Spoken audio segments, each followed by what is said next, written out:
Hi friends, it's your pal Scott Garibay, and today we are going to talk about Dungeons and Dragons. We're going to talk about Kathy Griffin. I am absolutely fascinated by Kathy Griffin. She's a comedian who has been around since the 80s or 90s. She's 64 years old now, and she's on YouTube and she's just telling her stories, which that's what she does. She just tells stories about meeting celebrities. But she told one story. Actually, it's not a story. She tells how she's been doing this thing at her home for a long time, which is holding salons, right? Now, the reason why I'm talking to you about it today is she explained how she holds salons. And I realized everything here is completely applicable to Dungeons and Dragons, right? So she holds these salons. She holds these very nice wonderful little dinners she gathers like celebrities together, holds these dinners as the host, and it's gathering talent together. It's gathering like vibrant minds together for these talks, right? And the reason why it resonates with Dungeons and Dragons is we're essentially doing the same thing. We are gathering charismatic, confident, and intelligent people. That's what she's doing, right? She's casting a dinner. She talks about it in depth, and it's absolutely brilliant. And I thought, it really made me think. Like, one, we have this super special thing, right? We gather people together, and we use Gary Gygax's formula for delving into narrative, for delving into identity. And it's this special space, and many people just don't have this. They don't understand it. But when you go out into the world, there are things like it, right? And so I really thought this was interesting. So I want to break down how she does it, okay? So it's 5 elements. I have a mnemonic. Favorite food, focus phone, and flair. All right, so she chooses a favorite, right? She chooses a favorite. Oh wait, okay, yeah. I'm sorry. Yeah, let's jump into this. So basically, let's go to food. All right, so she actually has food. She caters it so that the food is very good and people are desirous to eat it, right? And that's interesting because, man, oh man, do I hate dealing with food with Dungeons and Dragons. But I know it's really a big deal for some people, and some people it really shines for them. Okay, and so I wanted to call it out because she said it's important, and she's gathering these people, and I wanted to show her process. Okay, all right, that's definitely not one that I'm big on, but I know it's a big deal for others. Focus. There is a star of the evening, right? There is a star of the evening. And it is a special guest. She actually calls it a special guest. And she said that having a special guest, like, kind of makes people, it actually makes people behave, right? Like, and yeah, which is really, really fascinating. Okay, so there's this special guest, right? And I'm sorry, the special guest is actually the favorite. It's the favorite person of the evening. And I think that, and now you're like, wait a second, Scott, we can't do that with Dungeons and Dragons. We can't treat people. We have to treat all players equally.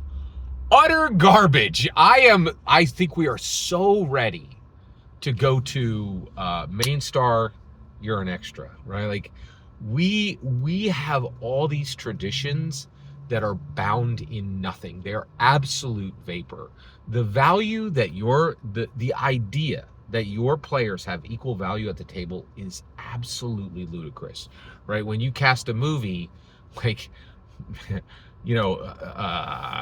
just gonna say this: Sylvester Stallone is not the same as your no-name extra, right? Like, and the fact that we treat everybody at the table of equal value, it's a tradition that needs to die in Dungeons and Dragons. I really, and so this special guest, I thought this was very interesting. And I think the way we would do this in Dungeons and Dragons right now, we're not ready for this in Dungeons and Dragons right now. We still have this nonsense idea that every player is of equal value. It's completely ridiculous. It's based on vapor. It's based on nothing, and we should really get rid of it. But we're still there. Okay. All right. So, but you could have in your mind, this is the special guest, and so you're going to highlight them maybe more than others. Right? Just don't say it. Right? A lot of things you just got to keep it secret. Right? Like, so that's how I would handle that. Okay. Favorite. Okay. So this was interesting. Only one person talks. Oh, I'm sorry. I already talked about favorite. Focus. Only one person talks at a time. I thought this was really brilliant, and you know, with Hollywood people, I could totally see, like, they're so used to interrupting. Now, I think at a D&D table, this is less important, but we just got Daggerheart, right? And Daggerheart is literally like, hey, no initiative. You can go 3 times in a row, and then your friend will tell them to shut up and go again. Like, and you're like, what? You're like, you know, so one, I thought this, and I think, you know, focus, right? Like, one person talks at a time, right? And I think this might even be useful to say at the beginning of a Dungeons and Dragons session is focus. One person talks at a time. I thought this was very interesting. So, favorite food. Focus phone. Oh, no phones at the table. No phones at the table. All right. Now, this gets fascinating, okay? I am against phone shaming, right? I really hate being at a D&D, and I have seen it. Man, have I. Actually, at Page, at Philadelphia Area Gaming Expo, I was at a Shadow Dark game, and this woman whipped out her phone, and the GM literally glared at her until she put it away. I was like, whoa, man, that is not cool. So one, now that's only done by bad game masters, right? A sign of a bad game master is like, oh, you got to put your phone away, buddy. You know, like, no, you need to be good enough to make whatever you're saying more interesting than what's on their phone, right? Like, I think that's important to understand. Okay, but let's kind of meet Kathy where she's at, right? So I think this is really interesting. I don't forbid phones at my table, and also, like, just to be super clear, like, there's so many reasons you can't do it. You know, I'm not even going to get into the reasons you can't tell people. Like, it's so obvious, right? Like, we're past it, right? However, I don't want to ignore what Kathy's doing. Like, I listened to the Salon thing, and I'm like, whoa, that's freaking brilliant, right?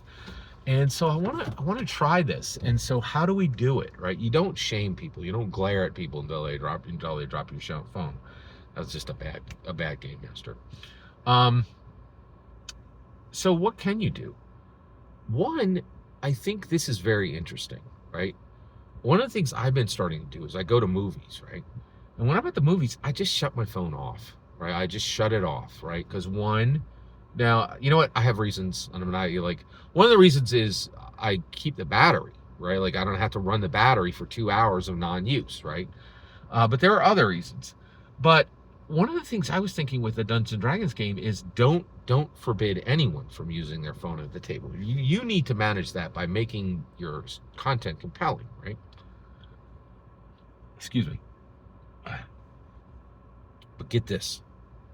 We can reward turning the phone off, right?